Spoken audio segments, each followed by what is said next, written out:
Gente, esse aqui é o Ozzy. Acabou o nosso bate-papo agora com a Mari. O Ozzy fez participação especial hoje, né, Ozinho?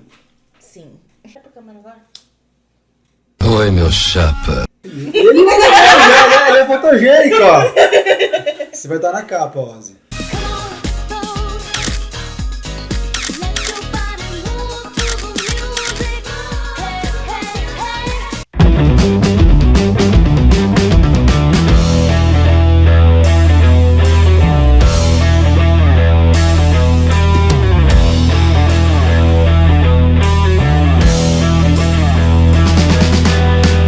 Nossa, uma boa pergunta essa. Porque, na verdade, a minha ideia era ajudar pessoas. Eu sabia só que eu queria ajudar pessoas. E aí, no ensino médio, eu cheguei a pensar em fazer farmácia e tal, mas alguma coisa me dizia que não era bem aquilo. E aí, quando eu tava fazendo cursinho, né, terminei o ensino médio, comecei a fazer cursinho, eu fiz um processo, né, de orientação profissional com uma psicóloga. E aí, uma das profissões que apareceu foi a psicologia, que foi uma coisa que eu nunca tinha tido contato na vida, assim. Nunca fiz terapia, nunca tive nenhum contato com psicólogo. E aí eu pesquisei, né, todas as profissões lá que apareceu, inclusive essa, e foi a que eu mais me identifiquei. E aí, conforme o curso foi passando, eu fui vendo, né, que realmente era isso que eu queria e tal. Legal. Você tocou num assunto, ansiedade, depressão, que essa é mais a sua área de trabalho, assim, que você atende mais nessa área, assim. Gera mais ansiedade, inclusive, do que depressão.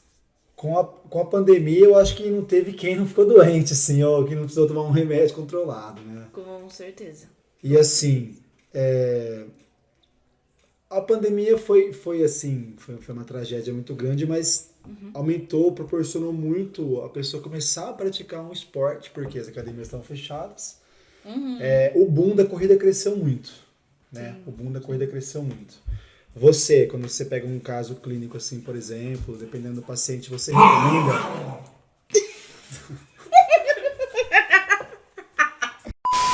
Quando você pega um caso assim, Mari, para atender, você recomenda para o seu paciente que procure um profissional, que faça uma atividade física? Qual você acha que é a importância para uma pessoa com depressão, com ansiedade? Porque eu acho que isso é um tabu muito grande ainda, né? A gente falar sobre isso. Com certeza.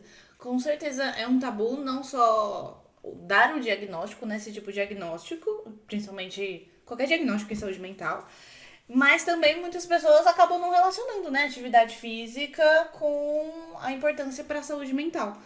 Então, é uma coisa que na clínica eu bato muito na tecla, independente de diagnóstico, porque não só serve como um fator de proteção, né, no sentido de prevenção, mas também serve como, digamos assim, parte do tratamento, né?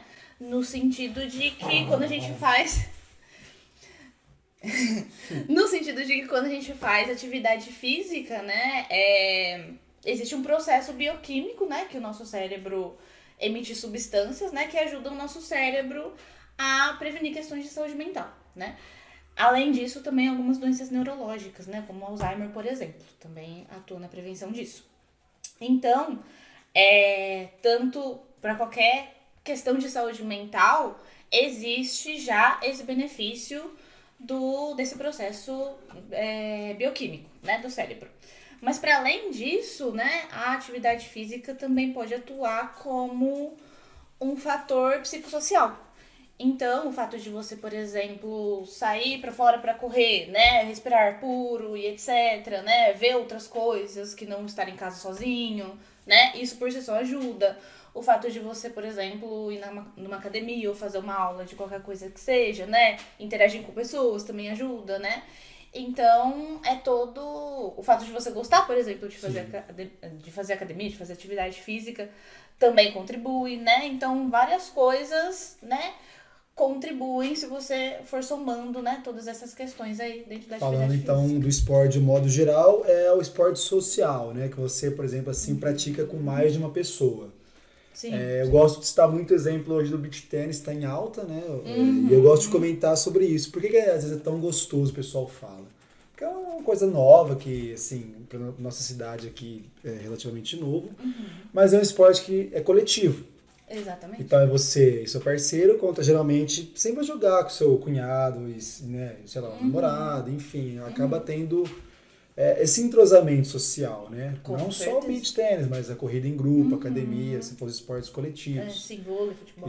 Isso, pro pessoal que a Mari comentou das questões que liberam os hormônios, dopamina e serotonina, os hormônios da felicidade. Se vocês já ouviram falar sobre isso, por isso que é interessante a prática esportiva, porque ela libera um hormônio. Então, a depressão a gente pode dizer também que ela é um pouco química, né, Mari? Ansiedade, depressão. Com certeza, com Talvez certeza. assim a falta desses hormônios gera um estado depressivo, um estado ansioso. Sim. Tem a questão, a gente fala, né, que em questão de saúde mental são multifatores, né, que contribuem para a pessoa adquirir um transtorno, né. Dentre eles tem essa questão aí bioquímica do cérebro, tem a questão também genética, então existe, se por exemplo o seu pai tem depressão, existe uma tendência que o filho também tenha, né? Não que ele com certeza vai ter, mas é importante, se o ambiente favorecer isso, é muito provável que ele tenha. Se ele tiver fatores de proteção na vida dele que favorecem ele não ter, aí muito provavelmente ele não vai ter. Mas também contribui, né? Essa questão genética, a questão da bioquímica do cérebro, a questão ambiental, obviamente, né? É uma doença, assim, a gente pode chamar de doença complicada, né? Porque, assim, como que é feito um diagnóstico? Às vezes alguém de casa aí tá assistindo e, de repente, sei lá, acha que o filho tá com depressão, que o irmão, o marido, a esposa, enfim. Como que a gente se separa? Como que a gente consegue chegar no diagnóstico? Não, isso é uma depressão? Não, isso é uma, entre aspas, uma frescura, como se costuma dizer. Uma né? tristeza, né? Uma tristeza Fica triste. passageira, um luto, alguma coisa. Sim, Tem fatores, assim, que são, por exemplo, comuns, tipo, todo mundo com depressão apresenta X fatores ou não? Cada um... A gente fala de depressão, mas de doenças, de modo geral, assim, né? Tem fatores, né? Mas isso varia, né? Vai acabar variando de pessoa para pessoa em termos de intensidade, né? O que torna a depressão mais grave ou menos grave. E assim, falando de fatores comuns, desânimo e desesperança, né? Então, por exemplo, uma pessoa que gostava muito de atividade física, né? Vamos supor. E aí ela fica desanimada a ponto de não querer mais ir fazer atividade física. Apesar de saber racionalmente que ela vai gostar. Então, e aí a desesperança pode chegar numa intensidade que ela perde a vontade de estar viva, por exemplo, né? Então, a desesperança é uma questão aí que é bastante comum, né? E aí vai variar de acordo com a intensidade, né, do quadro. Depressão e ansiedade são a mesma coisa ou são parecidos, mas ao mesmo tempo têm sintomas diferentes? São parecidos em termos de pensamento, se a gente for parar pra pensar, né? No sentido de... Existem pensamentos negativos, né? Só que na ansiedade é no sentido de preocupação, de querer controlar as coisas, né? Seja preocupação sobre o futuro, preocupação sobre o passado, enfim. E na depressão é uma coisa, né, de novo, mas no sentido de desesperança, no sentido de ter pensamentos negativos, pessimistas e etc. Na verdade, assim, na questão da depressão, né, o grande desafio do tratamento para depressão é justamente isso, de muitas vezes a pessoa, lógico que ela não quer estar naquele estado, né, obviamente, mas ela não tem força para conseguir fazer coisas, né? Fazer coisas, inclusive, em relação à melhora dela, né? Sim. Diferente, por exemplo, da ansiedade, né?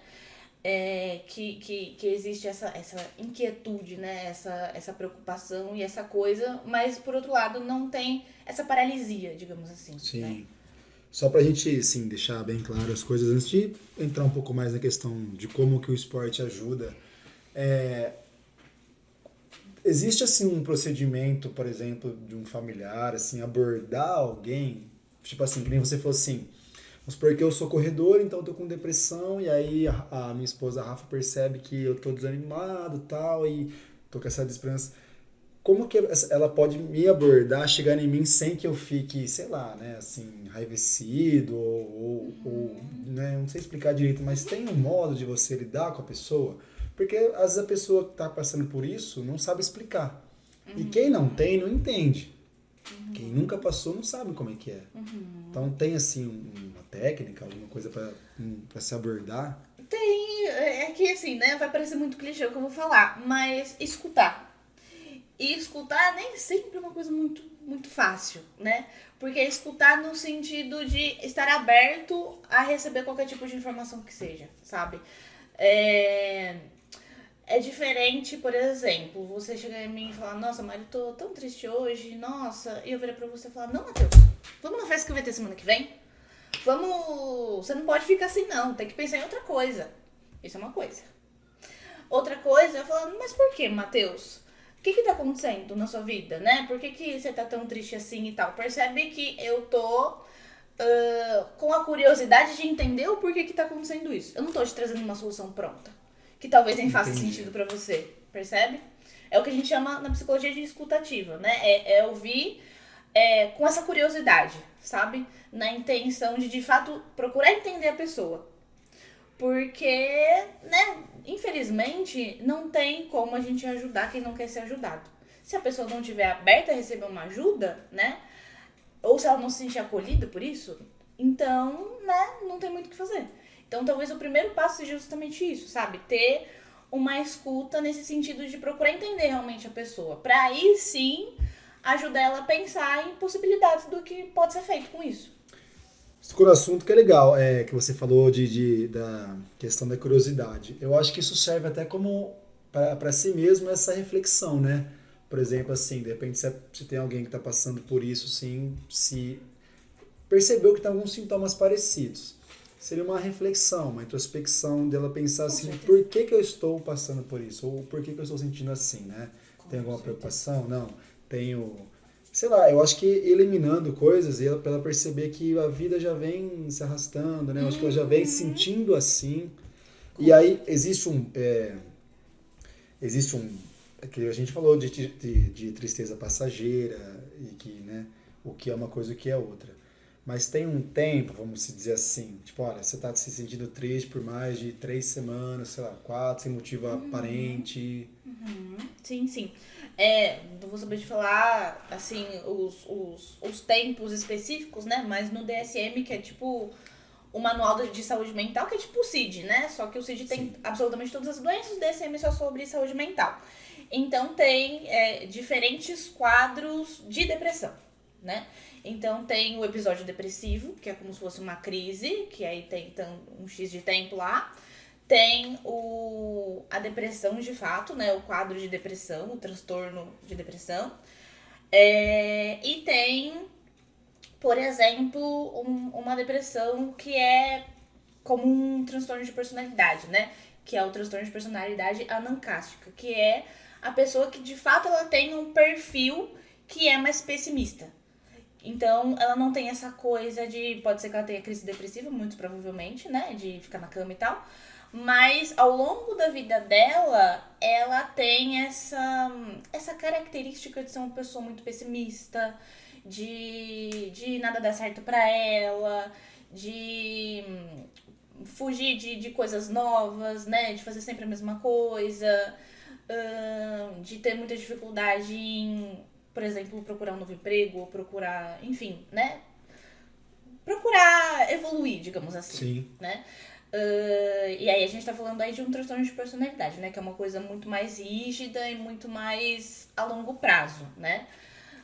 Então, né, tem várias características, inclusive até vários sinais e sintomas que diferenciam isso, além da duração, né, desses sintomas. E aí, às vezes, vamos supor assim que então a pessoa ela se identificou, ela descobre que tem descobre assim, às vezes pesquisando na internet, vendo nosso vídeo aqui, ela assim, nossa, eu tô com depressão. Sim. E assim, às vezes ela tem um preconceito que acho que é outro tabu de tomar um medicamento, por exemplo, né? Existem tratamentos, né? Por exemplo, assim, às vezes a pessoa precisa só de uma terapia ajuda. Eu acho que como é que funciona? Você identificou, aí como que você consegue direcionar? Olha, o seu caso a gente vai trabalhar uma terapia, o seu caso já é procurar um psiquiatra. Vai depender da gravidade da situação. Pensando no contexto de depressão, Ideação suicida, se ela já faz planos pra tentar tirar a própria vida, esse tipo de coisa. E é um pouco mais urgente essa questão do procurar uma ajuda médica, né? Procurar um psiquiatra. Mas quando não, né? Quando não é grave nesse nível, a ponto da pessoa querer tirar a própria vida, ou a ponto também dela estar muito limitada, por exemplo, né? Pensando na ansiedade, dela tá tendo muitas crises, sei lá, no trabalho, né? Coisas que de fato trazem algum prejuízo importante, né? Pra vida dela. Que é mais urgente, né? Prejuízos mais urgentes. Quando não existe esse cenário, então, pelo menos na minha experiência, o que eu prefiro fazer é, aos poucos, né? Conforme ela ir continuando a terapia, vendo como essa pessoa reage, né? Como essa pessoa reage ao tratamento, se ela é engajada ou não, se ela tem esse ímpeto, né, de procurar se questionar, como você falou, né, procurar se observar e tentar mudar pequenas coisas, ou até mesmo refletir sobre essas coisas, né, que também já faz parte aí de uma evolução. E aí, caso essa pessoa, né, não consiga ainda assim ter esse tipo de evolução, esse tipo de insight, aí sim também é uma possibilidade de procurar o psiquiatra. Que aí é um cenário de que, mesmo que ela não tenha sintomas graves, ainda assim esses sintomas estão limitando, né? Ela sair fora da caixa, digamos assim, né? Ela pensar mais além dos sintomas dela, sabe? Porque a pessoa tem sempre esse medo, né? Ai, eu vou remédio, mas eu não sou doente, né? Ah, eu tenho que ir na terapia, mas... eu acho assim, né? Você, psicólogo, você vai falar. Eu acho que a terapia tem que ser para todo mundo, né? Independente se a pessoa tá doente ou não. Exatamente. Eu gosto de falar que a terapia, ela não é... Nem todo mundo precisa de terapia, mas todo mundo pode se beneficiar dela, sabe?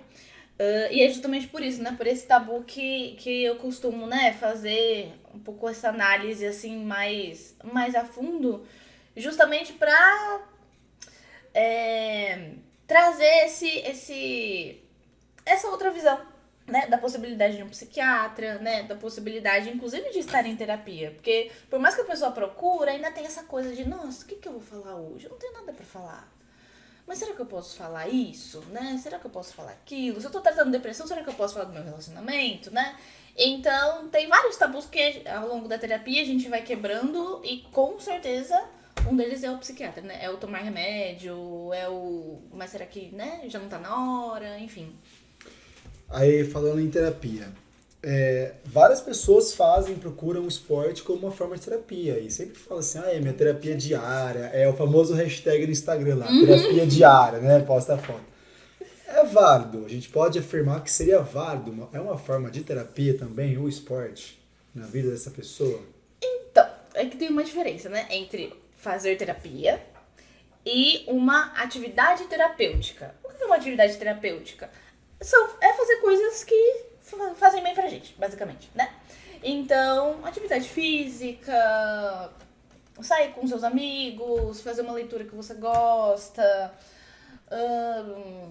sei lá, ensina aqui qualquer coisa que te gere prazer e que te faça desconectar da sua rotina, né? Qualquer coisa nesse sentido é uma atividade terapêutica, né? Que não se iguala à terapia. Por que não se iguala à terapia? Porque na terapia, primeiro que é algo que é um acompanhamento, né, que te gera um autoconhecimento. Um autoconhecimento que é mais, digamos assim, estruturado. É possível ter autoconhecimento, por exemplo, lendo livro de autoajuda. É possível ter autoconhecimento, inclusive fazendo atividade física, né? Você conhece seu corpo, você tem essa consciência corporal mais aflorada, digamos assim, né? Postura, eu tô com dor nas costas hoje, será que, né, eu fiz aquele exercício errado? Enfim, né? Tem coisas que a gente faz no dia a dia que traz esse autoconhecimento. Mas, né, fazendo terapia no processo psicoterapêutico, isso acontece de uma forma estruturada. E isso acontece com um suporte, né? Acho que é talvez o principal diferencial aí, né? Existe um suporte de alguém que tá mediando isso, né? que tá te ajudando a chegar onde você quer, seja lá qual for seu objetivo em terapia. Entendi. É que o que você falou é uma coisa interessante, né? O esporte como uma forma de terapia, como você falou, de se observar. Seria então uma auto-observação de si mesmo, né? Trazer atenção para você, seu Exatamente. corpo, seus pensamentos. Acho que por isso que a corrida é legal, não só a corrida, mas a corrida, natação, ciclismo. Alguns esportes em que você pode praticar em grupo, mas se você faz sozinho, às vezes você vai correr por 1 hora, por exemplo.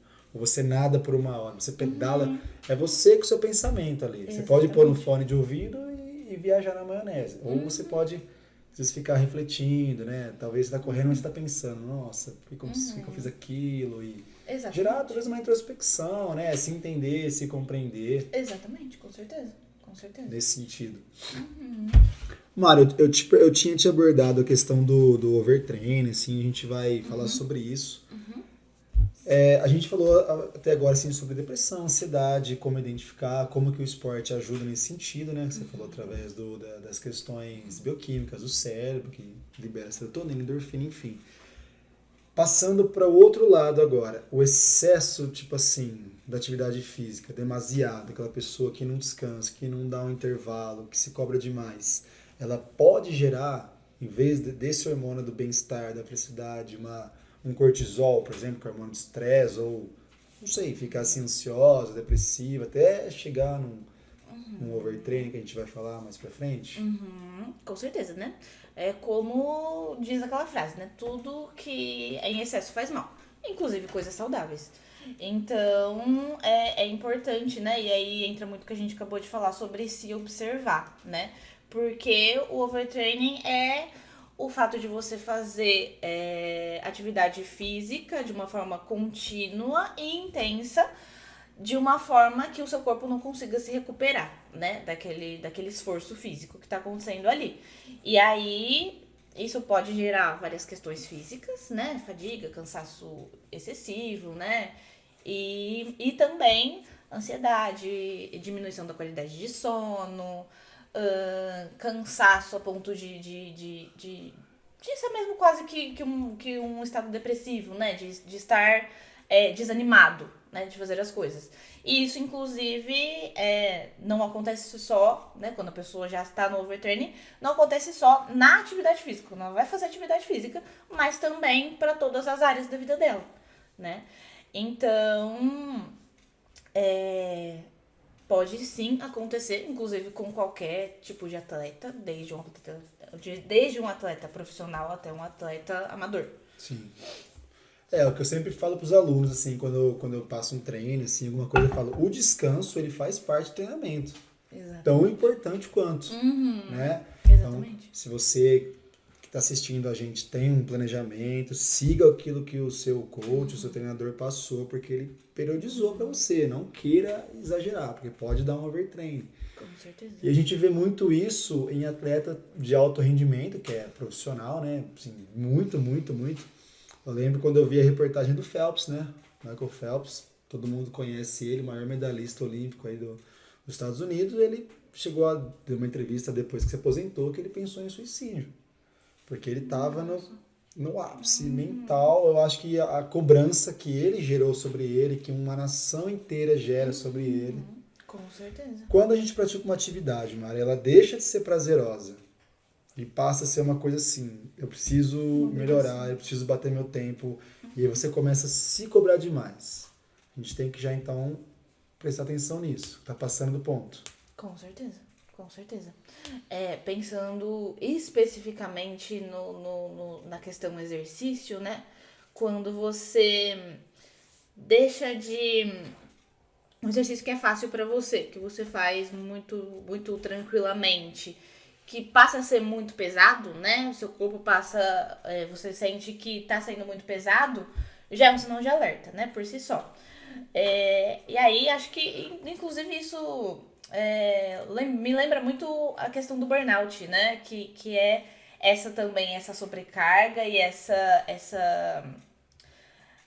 Ai, fugiu a palavra agora. Mas, enfim, essa sobrecarga grande, né? Intensa, diante de alguma ocupação, seja lá qual for, né? Diante de qualquer profissão que seja, né? Que é muito isso, né? Que gera esse quadro depressivo, que gera essa cobrança, né? Muitas vezes, né, pensando no overturn especificamente, um lance de comparação, de repente, com o outro, porque o outro tá tendo um rendimento X, né? Eu também tenho que ter, né? E uma coisa que eu li também que faz bastante sentido é que não existe, tipo assim, como posso dizer, um padrão, né? Pra você entrar no overtraining. Por exemplo, se você fez tanto de exercício, você vai entrar no overtraining, né? Porque cada pessoa tem a sua capacidade, né? Corporal.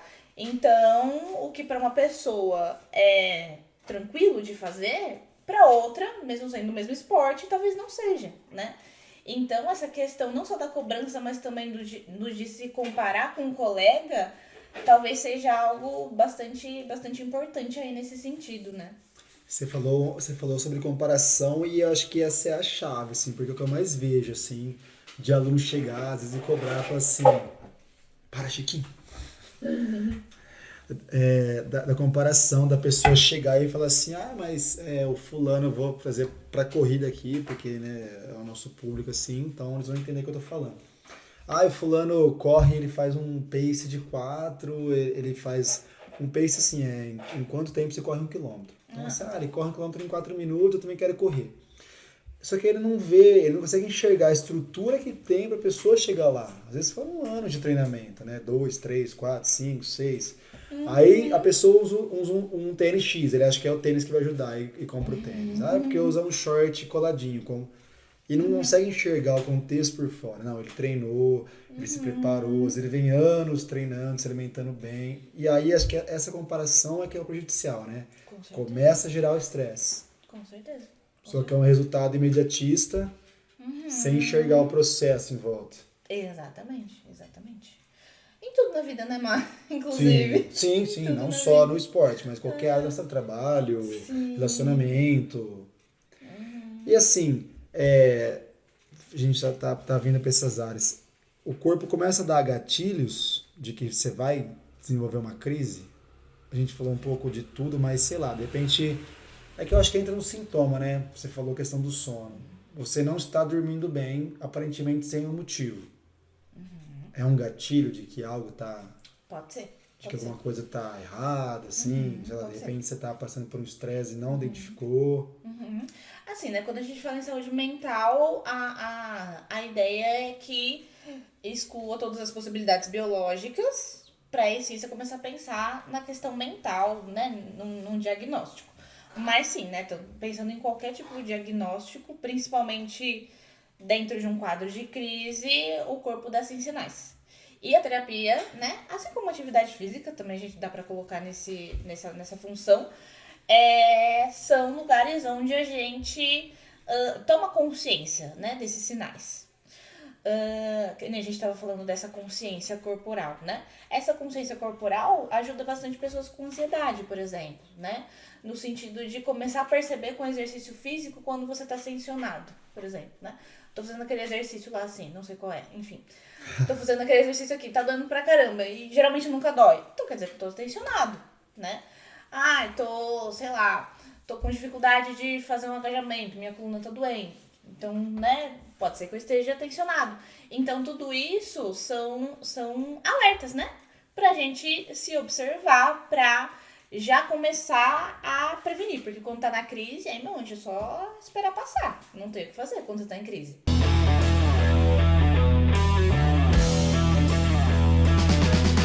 O corpo, ele começa a somatizar, então, o que vem da mente. Exatamente. Que às vezes a pessoa realmente está tensa e coloca essa tensão muscular numa atividade física que fez, eu dormi de mau jeito, e por isso que eu tô com torcicolo, mas geralmente a tensão muscular a gente pode dizer que está associada a isso, assim. Pode estar associada a isso, sim. Se não vem, por exemplo, de um exercício físico, você descansou sábado, domingo, teve um estresse por algum modo, segunda-feira acordou tenso, travado. Pode ser sim. Assim como, por exemplo, problemas gastrointestinais, né? Uma dor de estômago intensa, coisas nesse sentido também. baixa resistência, afta na boca, essas coisas também podem somatizar. Eu tava dando pesquisada antes da gente começar a bater um papo assim. A OMS fez uma pesquisa no Brasil, principalmente. Mais da metade de quem sofre aí de ansiedade, depressão é jovens, né? Dos 16 aos 29 anos, assim. Gente, esse daqui é o Ozzy, você já conhece ele, já viram nos meus vídeos. Vocês estão ouvindo ele andando por aí. Tem o Chiquinho também. Daqui a pouco o Chiquinho vem aqui. Ela tá até olhando pra câmera. Fotogênico. A gente pode colocar que esses jovens são mais afetados pela pressão, que eles sofrem, vamos dizer assim, tipo, de passar na dificuldade, de sair trabalhando, estudando, ou biologicamente estão em desenvolvimento e tem algum fator assim. Sim e não, né? Na verdade, não tem um fator direto, né, pra essa questão hormonal, né, típica dos jovens, dos adolescentes. Oxe, meu Deus, calma. Se deixar, eles sobem em cima da mesa. Descer. Tire suas mãos de mim, eu não pertenço a você. Não existe um fator específico, né, uma tendência para ansiedade especificamente, né, transtornos afins, mas a gente sabe que nessa época adolescente, né, pensando entre 12, né, que oficialmente é o tempo aí dessa fase da adolescência, entre 12 e 18 anos. Vem aqui que eu vou segurar ele. Passa aí pra cá. Vem cá, salsichinha. Fica quietinha aqui. Então, pensando nessa fase entre 12 e 18 anos, que são quando os hormônios aí estão mais à flor da pele, existe esse contexto aí dos hormônios, né? E algo que acaba influenciando, né, na característica dos adolescentes é essa coisa de ser mais imediatista, né? Querer tudo pra ontem, achar que sabe tudo, né? Essa coisa do não, eu vou fazer isso aqui porque eu tenho certeza que é isso que eu quero, e essa intensidade nas emoções. Então isso pode, né, contribuir, digamos assim, de alguma forma, com a pessoa ter ansiedade, depressão, esse tipo de coisa. E é claro que, né, a cultura que a gente vive hoje em dia, né, essa coisa do estar sempre nas telas e deixar um pouco mais de lado a presença, né, a interação social de fato, né, de forma presente, ficar muito em casa e deixar de sair, deixar de fazer algum esporte, esse tipo de coisa, tudo isso contribui, né? Você tocou em 2 pontos que eu ia falar, a questão do imediatismo, acho que pelo celular hoje, né, tudo é assim, rápido, extremamente rápido. E um ponto que eu, como professor, assim, eu acho que a gente tem que também tocar, se tem algum pai, mãe vendo aí, a questão do sedentarismo infantil. O meu TCC na faculdade foi sobre obesidade infantil. Legal. Tá crescendo demais, assim. Por quê? Você tem a minha idade, Mari, você tá com 30 ou 29? 31, na verdade. 31, tô com 32. Quando a gente tinha 10 anos, minha mãe tá aqui, ela vai saber, a gente vivia pra rua. Não tinha celular, esse videogame era difícil de ter, era caro, computador a gente nem tinha também. Vivia na rua, que é a cidade. Com né? certeza. E hoje, nessa faixa etária, assim, de 12 anos pra cima, a gente vê demais na televisão jovens que cometem suicídio, que fica no computador, esse negócio de essas coisas que tem aí, não vou ficar promovendo esses joguinhos adolescentes aí que faz a pessoa se matar e se cortar, enfim. Serve de alerta pro pai, pra mãe, um gatilho pra colocar, não que o esporte seja a solução, às vezes, pode ser que seja, mas pra colocar a criança pra fazer. Porque a minha mãe brigava pro meu irmão e pra mim entrar dentro de casa. 10 horas da noite, 11 horas, a gente tava na rua. Acho que hoje os pais têm que brigar pra sair, né? Justamente, ó, filho, vai sair, vai andar de bicicleta, vai fazer alguma Ver a coisa. luz do sol, pelo amor de Deus. Porque não sai. Sim, com certeza.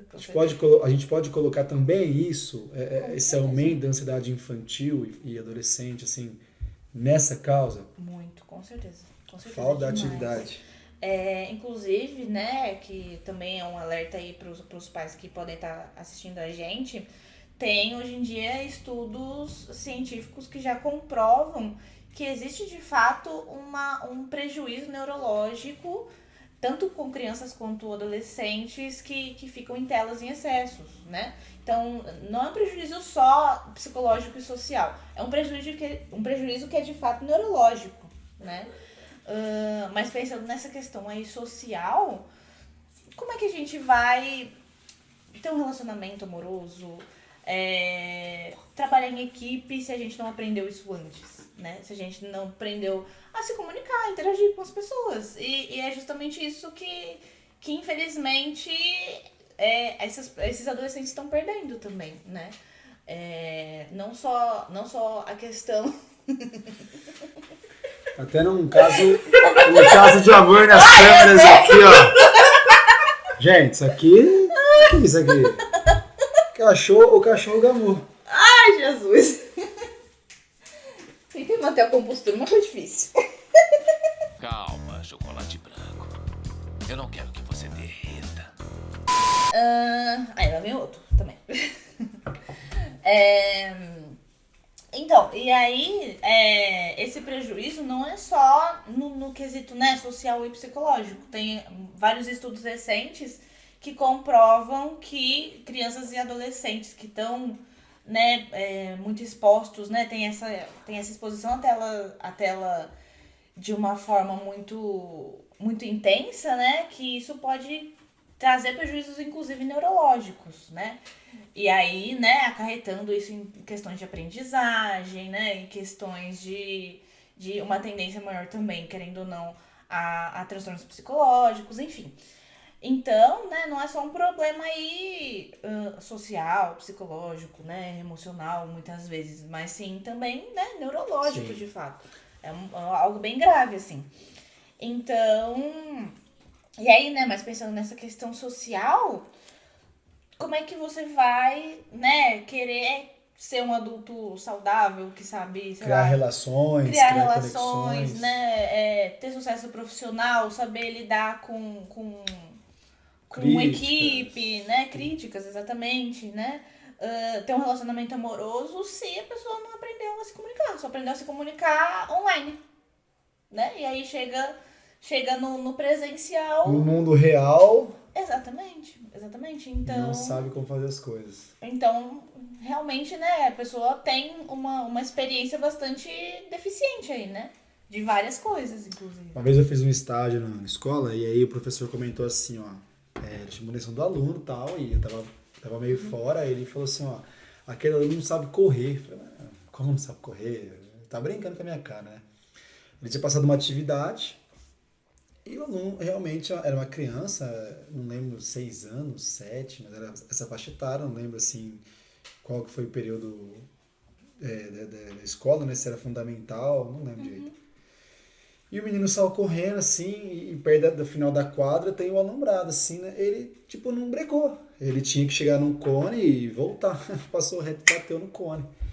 E aí o professor comentou, ele não sabe, ele não tem as capacidades físicas nossas de mudança de direção, aceleração, breca, ele não tinha.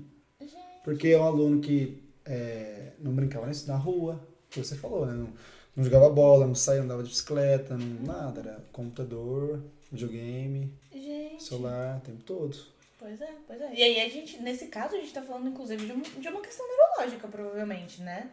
Porque isso tem a ver, né, com o nosso cérebro, com a nossa percepção. Então, de fato, né, a gente tá falando de um contexto de privação, né? Desse tipo de estímulo, de fato. Você como psicóloga, assim, que recado que você daria primeiro para quem tá assistindo o vídeo e se identificou, talvez, nossa, sei lá, de repente eu tenho ansiedade ou depressão porque eu tô meio assim. Qual que é o recado que você dá para essa pessoa que às vezes não tem coragem, né, de contar, porque, como a gente falou, é um tabu. Você chegar na pessoa e falar, eu estou com depressão, eu estou com ansiedade, é um passo importante, eu acho que a pessoa tem que dar também, de aceitar, né, da aceitação. Eu diria para essas pessoas aí que de alguma forma se identificaram, né, com seja lá o que for que a gente falou aqui, mas que procure de fato um profissional de saúde mental, né? Então, não tô falando do coach de vida, não tô falando... O guru do Google, o guru, Dr. Google, né? Que tudo é no Google. Ou, sei lá, ou o profissional do reiki, ou o profissional de... Ensina aqui qualquer terapia alternativa. Por que eu digo isso? Porque o profissional de saúde mental, né, o psicólogo, o psiquiatra, óbvio que a gente sabe, né, que tem profissionais e profissionais. Sim, não tem como, certeza. Né, fugir disso. tanto na pseudociência quanto na ciência tradicional, né? Mas é uma garantia a mais que você tem que esse profissional está de fato preparado para ouvir o que você tem para falar, né? Para te ajudar no seu problema, para não te julgar. Então, acho que esse é o maior conselho que eu poderia dar, sabe? Se você se sentir confortável, procure referências e piriri pororó, mas procure um profissional que tenha essa base científica de fato, sabe? Que tenha mesmo essa formação. Não que é um engenheiro que fez um curso de 4 dias no hotel e acha que pode tratar certas coisas, entende? Não, eu concordo com o que você falou. É que nem profissionais de educação física, tem profissionais e profissionais, mas várias pessoas se lesionam porque procuram um coach, né? A pessoa não é formada e passa um exercício e teve vídeo, não sei quem cai da barra, o outro se machuca porque a pessoa não estudou aquilo, né? Tá passando às vezes o que ela faz e ela acha que... É como eu sempre digo, quando eu faço uma avaliação na academia. Vamos trazer para a minha área de novo, né? O emagrecimento, por exemplo, a hipertrofia, não é uma receitinha de bolo que eu vou imprimir para você e te dar a mesma para todo mundo. Ó, vem cá, faz isso. Não. Você tem que estudar o caso da pessoa, né? Exatamente. A gente tem que fazer uma anamnese da vida dela. Olha, que horas que você dorme, que horas que você acorda, o que você come, você tem alguma doença, uma predisposição, pratica uma outra atividade. Então, acho que é isso que é o mais importante, né? Que você trouxe, assim, que você trazer pra gente... Com certeza. O pessoal procurar um especialista no assunto, né? E não, você falou, o guru que vai te ajudar. Com certeza, com certeza. A gente pode bater o martelo e falar assim, ó, atividade física, pode fazer, vai ajudar. É importante pra saúde mental, sim, e é isso. Desde que respeite os limites do corpo Exatamente. para não ter um overtraining. Exatamente. Mari, deixa seu contato aqui, depois o nosso editor, inclusive é o namorado dela, vai deixar os seus contatos, mas você pode deixar sua mensagem. Obrigado por ter aceitado esse convite e acreditar no nosso trabalho. Em breve estará nas redes. Se alguém precisar, Mari, psicóloga aqui, estará à disposição. Você atende online, Mari? Atendo online, atendo presencial em Santa Rita do Passa Quatro, São Paulo. Me sigam no Instagram, se fizer sentido pra vocês, né? @mariane.psicóloga. Também tem o Facebook, que eu já vou colocar, e tudo lá. E o WhatsApp. Mari, obrigado mais uma vez. Obrigada eu, Pelo convite. De repente, se o pessoal gostar, a gente pode fazer uma parte 2, acho que com os temas assim mais acertados. Porque é um assunto assim que a gente pode ficar aqui 10 horas conversando que E não vai acabar. muito grande, né? É um leque muito grande. Sim, sim. Acho que hoje foi uma introduçãozinha, né? Isso. A gente pode fazer a parte 2, se o pessoal gostar, deixar sugestões no meu Instagram, no seu Instagram, no comentário do YouTube. Com certeza. Obrigado, viu, Mari? Obrigada eu. Até a próxima. Se Deus quiser.